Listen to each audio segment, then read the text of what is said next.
Grabe, ikinasal na sila ng palihim. Mga fans ng Kim Pao, anong masasabi nyo? Kung bago ka lang sa channel na ito, huwag kalimutang mag-like, share, comment, and subscribe. Usap-usapan ngayon sa social media ang napakainit na balitang palihim umanong ikinasal ang rumored celebrity couple na sina Kim Chiu at Paolo Avellino o mas kilala ng mga fans bilang Kim Pao. Mula sa simpleng on-screen partnership hanggang sa di matutumbas ang chemistry off-screen, ngayon ay tila may mas malalim na dahilan para kiligin ang kanilang mga tagahanga. May naganap nga bang secret wedding? Ayon sa isang blind item na unang lumabas sa isang entertainment vlog nitong linggo, may isang sikat na love team na nagpakasal sa isang private beach ceremony sa labas ng bansa kasama lamang ilang malalapit na kaibigan at pamilya. Hindi pa man pinangalanan sa mismong vlog, agad na nagtuturo ang netizens kina Kim at Paolo sa mga comment section. Sunod-sunod ang tanong, silang dalawa ba ito? Totoo ba ito? Pinatibay pa ng hakahakang ilang detalye na napansin ng mga fans. Instagram stories ni Kim at Paolo noong parehong linggo ay nagpakita ng similar beach backgrounds, parehong may white sand at coconut trees pero walang tinutukoy na exact location. Sa isang interview, tahasang sinabi ni Paolo na kapag malaga hindi lahat kailangang ipagsigawan. Isang close friend ng dalawa lang ang nagpost ng quote na "Love is louder when it's quiet" kasabay ng beach sunset photo. Lalong naginala ang mga netizens ng burahin ni Kim ang ilang dating post tungkol sa kanilang walang label status na matagal nang kinaiinipan ng mga fans.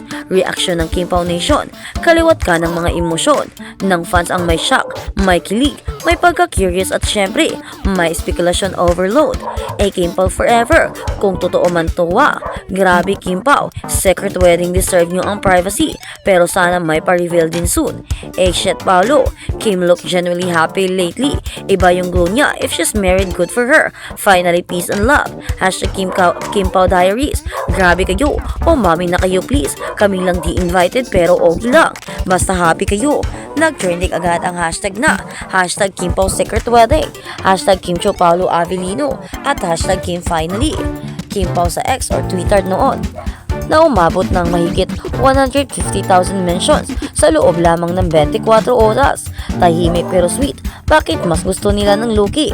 Matagal nang pinupunan ng fans ang pagiging pribado ni Kim at Paolo pagdating sa kanilang personal na buhay, sa kabila ng kanilang tambalan sa teleserye at mga guesting. Kapansin-pansin ang lack of public PDA o overly romantic post. Sa isang dating interview, sinabi ni Kim, mas masarap magmahal ng hindi palaging nasasangkot sa opinyon ng lahat. Mukhang iyon nga ang ginawa nila. Tahimik pero totoo. Hanggang ngayon ay wala pa ring opisyal na kompirmasyon mula sa kanilang kampo. Subalit ayon sa isang showbiz insider, kung hindi man kasal sobrang solid ng relasyon nila. Hindi lang sila sweet, sila steady. At pag steady minsan yun pa ang seryoso. Mailan namang nagsasabi, baka bahagi ito ng upcoming promotional campaign ng kanilang bagong pelikula o teleserye. Ngunit ayon sa ilang mga fans, hindi ganito kalalim ang acting para lang sa promo. Ano ang dapat abangan? Kung totoo ang kasalang ito, siguradong may darating na exclusive feature o surprises vlog o di kaya simpleng post na may caption na finally. Pero kung hindi man lalong lumalim ang Kim Pao fever at mukhang hindi na ito basta-basta for show lang, maging totoo man ang secret wedding o isa lang itong malakas na rumor, isang bagay ang sigurado, Kim Chiu at Paolo Avellino have captured the hearts of fans nationwide. Sa panahon ng fake love themes at scripted kilig, tila kakaiba ang tahimik pero malalim na koneksyon ng dalawa. At kung sakali mang totoo, grabe nga talaga, Kim Pao fans, handa na ba kayong maging ninong at nina? At sa kabilang banda, Kim Chiu ay nagdulot ng pagka-osyoso pagkatapos ipakilala ang espesyal na tao sa mga kaibigan. Nasa abot tanaw na ba ang kasal? Muling nakakuha ng atensyon ng publiko ang kapamilya star na si Kim Chiu, hindi sa bagong teleserye o hosting gig kundi tila isang makabuluhang personal na milestone. Ang kamakailang post at pag-uusap sa kanyang nalalapit na kaibigan ay nagpapahiwatig ng isang bagay na kapanapanabik. Iniulat na ipinakilala ni Kim ang isang espesyal na tao sa kanyang paloob na panloob na bilog. At ang ilan ay naimbitahan pa sa isang kaganapan na hinarap. Natural na espekulasyon ng mga fans, ikakasal na ba si Kim? Ano ba talaga ang nangyari? Ayon sa mga insider na malapit kay Kim, kamakailan ay nag-host ng private dinner ang actress kung saan ipinakilala niya ang isang lalaking seryosong nililigawan niya. Ilang kaibigang dumalo ay hindi napigilang ipahayag ang kanilang kagalakan at kilig sa social media. Nag-udyok sa mga tagahanga ng magtaka. Engagement announcement ba ito? Sobrang sayap namin para sa iyo, Kimi. Salamat sa pagpapaalam sa amin na maging bahagi ng espesyal na kabanatang ito. Ang isang pahayag na iyon ay sapat na upang masunog ang social media paglilinaw sa espekulasyon ng kasal. Gayunpaman, walang formal na pahayag na ginawa mismo ni Kim Chiu at hindi rin nakumpirma ng kanyang kampo ang anumang engagement o nalalapit na kasal.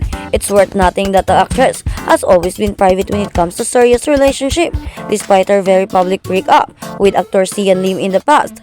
At sa kabilang balita, Kim at Paolo wala nang tinatago. Sweet moments sa Showtime, lantaran na sa publiko. May tinatapos bang patatago or pagtatago?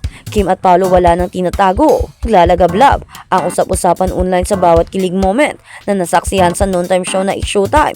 Lalong lumalim ang hinala ng fans na may special na namamagitan kina Kim Chiu at Paolo Avellino. Lantaran na ang pagpapakita ng sweetness on cam.